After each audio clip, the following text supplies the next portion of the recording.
Hi guys, my name is Fred Christian. I'm a disabled community activist and the founder of Impact, #Impact/ at Impact Media Incorporated, 501c3.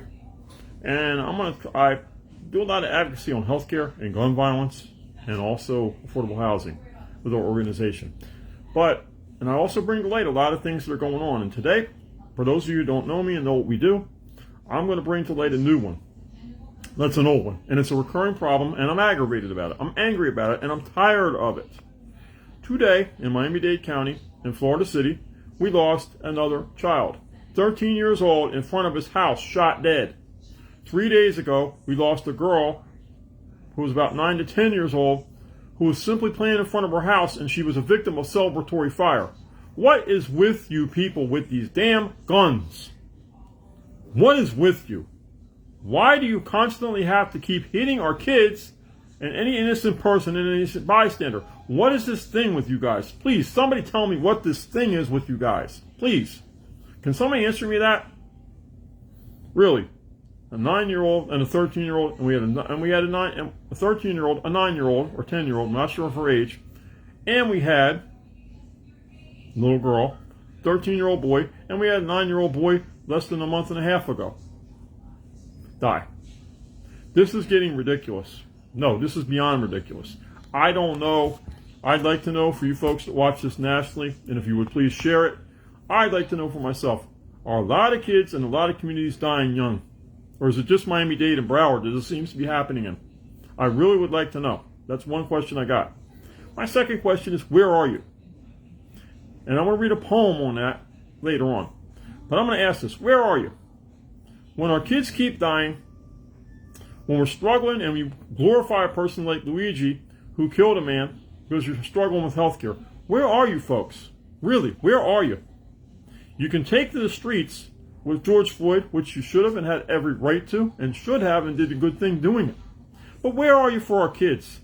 Where are you when our rents are going up? Where are you when people are struggling for healthcare or your own struggling for healthcare? Why aren't you guys being your own voices? Why aren't you fighting for yourselves? Why is it always me and about 5 other great people or 10 other great people in South Florida that end up doing all the work?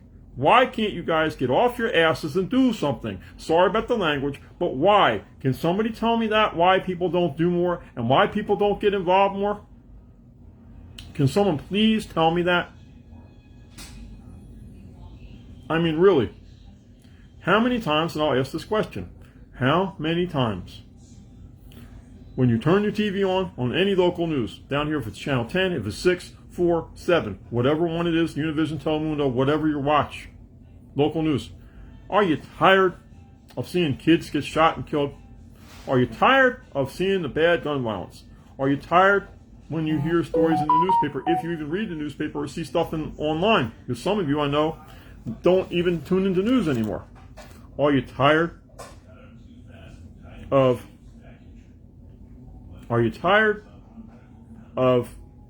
seeing people struggle? Are you tired of seeing people have to give up if their neighbors of yours, their apartments, if they can't pay the rent? Are you tired, if you know sick people, of seeing them not have their copays met, their deductibles met, and having ridiculous copays or deductibles because they can't get help, because the insurance companies are gouging them? Yes, I threw a lot into this video today. I really mainly wanted to talk about the kids that were dying, but this is what's on my heart right now, guys. I'm tired, and I'm aggravated. I'm going to continue to fight for everybody. I'm going to make Impact a great organization, and I hope you'll help me do that. But this can't keep going on, with our kids especially. It cannot keep going on. I hope you guys will wake up, start to demand better, start to fight for better, and start to mobilize and act for better. Really, really, we need you to. So I'm going to read this poem. I wrote it a while ago. I don't remember the exact date. It was a year, maybe last year, okay? And I'm going to read this to you. It's called Where Are You? Okay? The poem is called Where Are You? Where are you? Waiting to be seen, living to be heard, yet invisible in a visible land. You say this is wrong, yet we never see you. To make it right, where are you? When the call is sent, when we face sky-high rent, when our kids die by gun, yes, happened today. While trying to live, while struggling to survive and stay alive from guns and poverty, where are you? When no one is there to care, That some have no health care, sick and sick of being sick. Food insecurity, financial insecurity creates insecurity. Where are you? Part 2. Where are you? Where are you for our old and young to stop the violence of the gun? Where are you when the moms and dads cry, hear their pain, it's insane? Where are you playing it safe when we need to be safe? Where are you? Why aren't you there, or do you just don't care? Where are you? We need your voices. Yes, we do. So being seen and heard. So been seen and heard. So when we ask you here and helping, when we ask, you're here. So sorry about that last time. So when we ask, you're here and helping. So I'll break this down a little bit. Where are you? You know, we're waiting for you to be seen and heard. Some of you post all kind of stuff, do all kind of stuff, but we never see you. And I'm not bashing anybody for their safety that just wants to stay behind the screen. That's your right. Yet, you know, some of these people, they amplify their voices, they blow it up, they do all kind of stuff.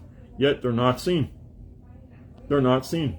I'm going to be a little religious here and forgive me, but Jesus Christ, who's my Lord and Savior, who I'm a minister and I'm a Christian minister, Jesus was seen. He was a presence. We have to be a presence for God. We have to. We've got to be a presence for our children. So back to this. Living to be heard, yet invisible in a visible land. In other words, you've got so much social media, you've got so much going on. Everybody's got one of these wonderful phones. Yet, you know, nobody uses. Nobody does anything. Nobody communicates. Very few people coming together. If we all came together, we could do so much good. If we all came together, we really, really could. We really could if we came together. We really, really could do a lot of good. We really could do so much good if we came together, especially after this kid. We really, really could. We could do so much good. So finishing it. Yet invisible in a visible land. You say this is wrong, yet we never see you. Never see you on healthcare, never see you on our rents, but especially for our kids, we never see you. To make it right. So I'm going to ask, where are you? Why are you sitting home letting 10, 20, 30 people do all the work, yet everybody else is taking the goodies? It don't work that way. Come on, people. Get involved. Get off your couches and get involved. When the call is sent and you don't show up, when we face sky-high rent, again, people are struggling with rents too. Really. This is what's going on in our country. When our kids die by gun while trying to live. Yes. Again, that's what prompted this today. That 13-year-old boy, that little girl that died.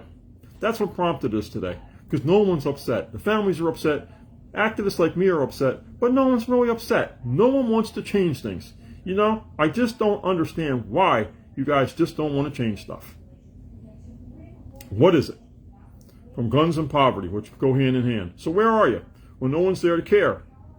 It's like you guys don't care. You know, it's like you can mobilize for Floyd, but you can't make your own communities better. You can't make your own people better. And I don't care if you're Hispanic, black, white, brown, blue, or purple.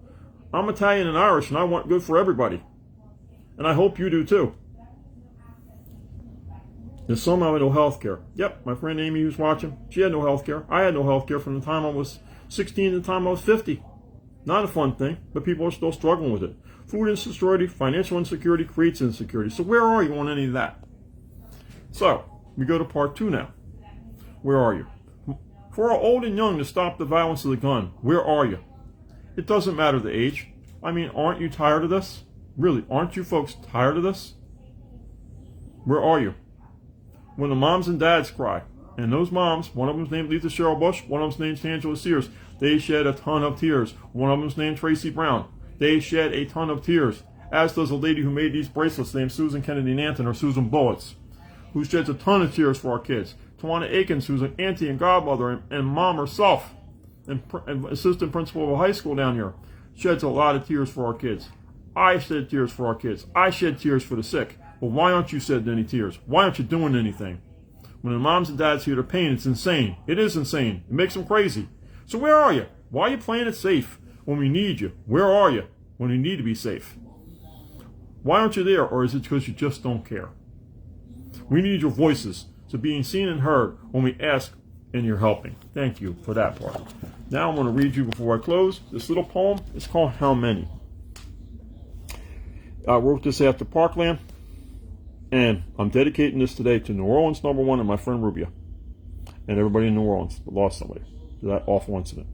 #2, I'm dedicating to that little girl that was shot on New Year's Day by celebratory fire, that they still haven't found the damn coward that shot at her.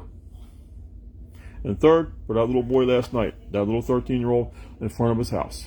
This is for you. How many? How many tears must we cry? How many times must we say goodbye? When someone we love dies, how many times must we sigh and want to cry? How many kids must die? How many moms and dads will cry? How many Americans will cry? Why? When someone they love dies. Too many tears, too many fears, too few years. How many more will say enough? Okay, again, we're going to read again. Start again. How many? How many tears must we cry? How many times must we say goodbye when someone we love dies? How many times must we sigh and want to cry?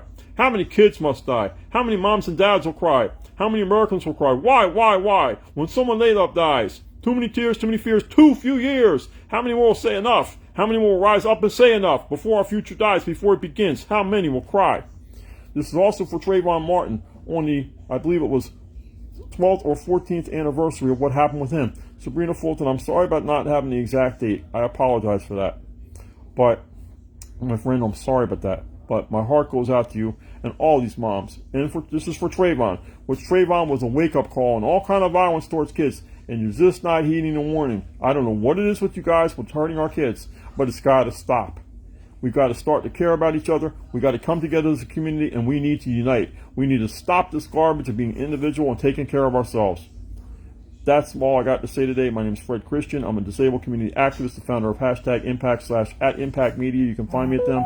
Thank you all, and God bless.